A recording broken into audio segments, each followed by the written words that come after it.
ስማ አግቢ ልላት ነው። እኔ አላምንም። ታው እንኳን ደስ አለው እንደምን እንኳን ደስ አለው።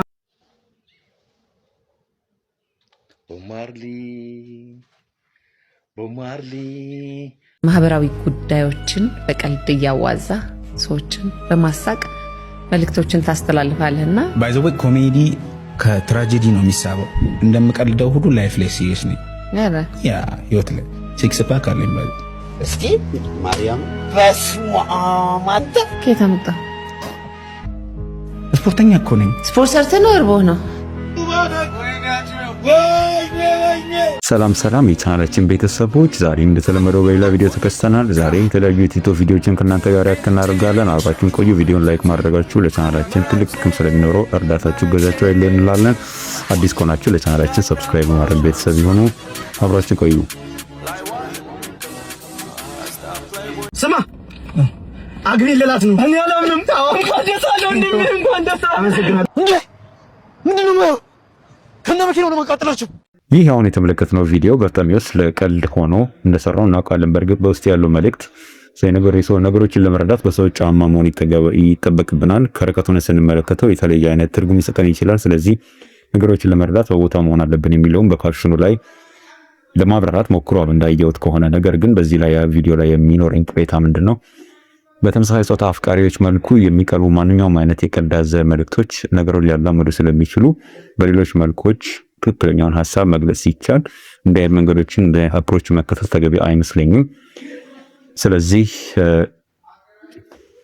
እንዲህ አይነት ነገር ባይኖርና በሌላ መንገድ ቢገለጽ እንዲህ አይነት ነገር ከተቻለ በማውገዝ ካልሆነ ደግሞ ጭራሽ ስለ ጉዳዩ ባለማንሳትና ማንም ስለሱ ትኩረት እንዳይሰጥ በማድረግ ችላ በማለት መቀጠል የሚያስፈልግ ይመስለናል። ይህ ቪዲዮ የልጅነታችንን የፉትቦል ማስቲካ ጊዜ ነው ያስታውሰኝ። በእርግጠኝነት ሁላችንም ማስቲካውን እንገዛ የነበረው በውስጥ የነበረውን ስቲከር ፍለጋ ነው። የተለያዩ ኳስ ተጫዋቾች ነበሩ፣ የተለያዩ ስዕሎች ነበሩ። እሱን በመላት እጃችን ላይ በመለጠፍ አብዛኞቻችን በእርግጠኝነት የመጀመሪያው የልጅነት ታቷችን ወይም የልጅነት ንቅሳታችን የሚሆነው የፉትቦል ማስቲካ ነው። ይህ ማስቲካ ገበያ ላይ ኖሮ አላውቅም። እስቲ በአካባቢያችሁ ያልበቃላችሁ በኮመንት ላይ አሳውቁን። ሊከፈት ነው። የሆነ የሥራ በር ሊከፈት ነው። የትዳር በር ሊከፈት ነው። የበረከት በር ሊከፈት ነው። ሊተነብለው ባክ ሊከፈት ነው። ጠላት እያየ ሊከፈት ነው። በቪዲዮ ላይ እንደምትመለከቱት እጅግ በሚያሳዝን ሁኔታ በቪዲዮ ከነብዩ ጋር አብረው ያለው ልጅ ነው እየተጨነቀ የሚገኘው። ኦልሬዲ የተከፈተው በር ገንጥለው አመጡትን በር ለመክፈት ነው እየታገሉ ያሉት። አትሊስት ቃሉን እንኳን አያውቀውም። የሚያወራውን እየተረዳ አይመስለኝም። ጋኑን ነው እየታገለ ያለው። ጋኑን እየከፈተ ነው፣ ግን በሩ ይከፈት እያለ ነው። ኦልሬዲ የከረከሰ በር ነውና የበር መከፈት የሚያሻው አይመስለኝም። የክረምቱ ነፋስ በራሱ ሊሰብረው የሚችል ነው። በአጠቃላይ እንዲህ አይነት ስራን ጠል የሆኑ ጸሎትና ልመና አስፈላጊ ሆኖ ሳለ ነገር ግን ትኩረት መሰጠት ያለበት ሰዎች ሰርተው እንዲለወጡ ከጸሎት ጋር በረከትን እግዚአብሔር እንዲያመጣ ማስረዳት ሲገባ እንዲህ አይነት ነገሮችን ማበረታታት ተገቢ አይመስለኝም። አንድ ወንድ ልጅ በወር እስከ ስንት ብር ሜክ ማድረግ አለበት ብለሽ ታስቢያለሽ? ከ3 እስከ 5 ሚሊዮን ቆመሽ ትቀሪያለሽ። አንድ ወንድ ልጅ በወር ስንት ብር ሜክ ማድረግ አለበት ብለሽ ታስቢያለሽ? ከ1 ሚሊዮን እስከ 2 ሚሊዮን ብር።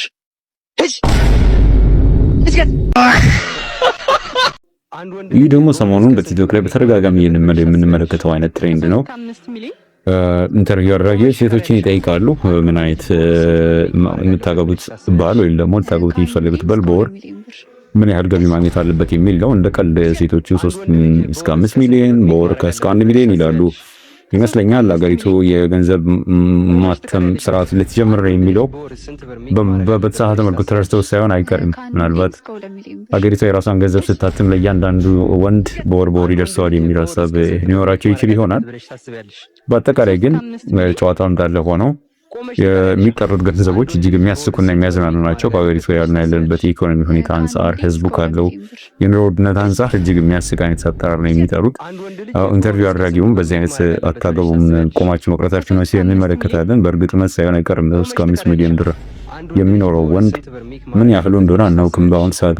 ስለዚህ እኛም ከ3 እስከ 5 ሚሊዮን በወር እስክናገኝ ድረስ ኔክስት ይርን ቪዲዮን መቀጠል ሳይሻል አይቀርም። በጣም ብዙ ጊዜ ግርም የሚለኝ ማለት ዳንስ ላስተምራችሁ እችላለሁ። በነገራችሁ ላይ በጣም ላስተምራችሁ ላሳያችሁ እችላለሁ። ኳሊቲው አለ። ምንድነው አንዳንድ ዳንሰኞች ምናምን ያለውና ዋሽ ከሆነውን እንዴት እንደዚህ ይደረጋል? ዳንስ እንዴት? አሁን ለምሳሌ ተይ ተይ ተይ ተይ እንዴ!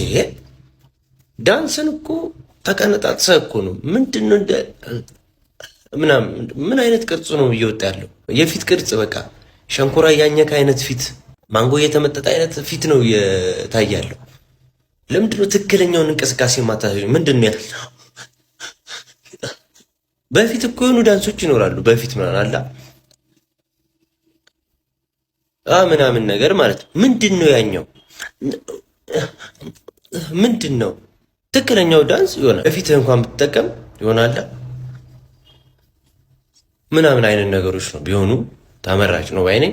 እቺን አሳክሏት ስልጠና እሰጣለሁ በቅርቡ። ቴንክ ዩ።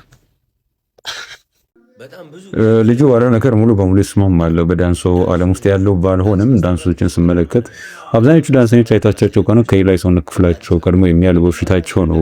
ምክንያቱም በብዛት የሚጠቀሙት ፊታቸውን የሚመስለኝ እንደምናየው ከሆነ ሌላውን ዳንስ ላይ ከማተኮር ይልቅ ፋሻል ኤክስፕሬሽን ላይ በትልቅ ያተኩራሉ። ምላሳቸውን ማውጣት፣ አይን ማገለባበት ምናምን ላይ የሚያተኩሩት። አይ ቲንክ ከዚህ በኋላ ዳንስ እንችላለን ለማለት አስቀድመን መስታወት ፊታችንን ማርሽ ማውጣት መልመድ ያለብን ይመስለኛል።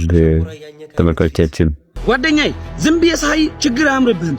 ስለዚህ ፈጣሪ ሀብት ከጤና ጋር ይስጥ። አሜን በላቡ አሜን ብለናል። እናንተ በኮመንት ላይ አሜን አሜን በሉልን። ማህበራዊ ጉዳዮችን በቀልድ እያዋዛ ሰዎችን በማሳቅ መልእክቶችን ታስተላልፋለህና ባይ ዘ ወይ ኮሜዲ ከትራጀዲ ነው የሚሳበው። እንደምቀልደው ሁሉ ላይፍ ላይ ሲሪየስ ነኝ። ያ ህይወት ላይ ሲክስ ፓክ አለኝ ማለት እስኪ ማርያም በስመ አብ አንተ ከየት አመጣ? ስፖርተኛ እኮ ነኝ። ስፖርት ሰርተህ ነው እርቦህ ነው?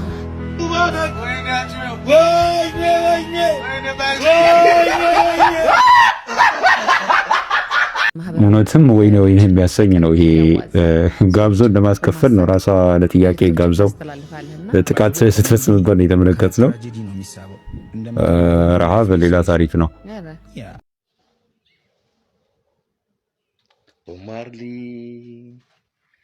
ቦማርሊ ራስታማና ሻሸመኔ ቦማርሊ እስኪ በቀጣይ አልበም ያወጣል የምትሉ ኮሜንት ላይ በቃ ኑሯችንን ለምን አንቀይርም አልኳት ምናምን ሻለች። ከዛ ቢዝነስ የምንጀምረው ቢዝነስ እያሰብን ምናምን ነገር ከዛ ምን ቢዝነስ እንስራ ስላት ዝም አለች። ከዛ ለምንድን ነው ግን ማስነግሪኝ ምናምን ስላት በቃ ልታማክረኝ ፈቃደኛ አይደለችም ምናምን አይነት ነገር ባይሆን እንዳይቀጣ ከብስክሌቱ መንገድ ወጣ ብሎ ቪዲዮ ቢሰራ መልካም ይመስለኛል። ክቡራን ተመልካቾቻችን ቪዲዮውን ላይክ በማድረግ ለብዙዎች እንዲደርስ አድርጉልን። እናመሰግናለን።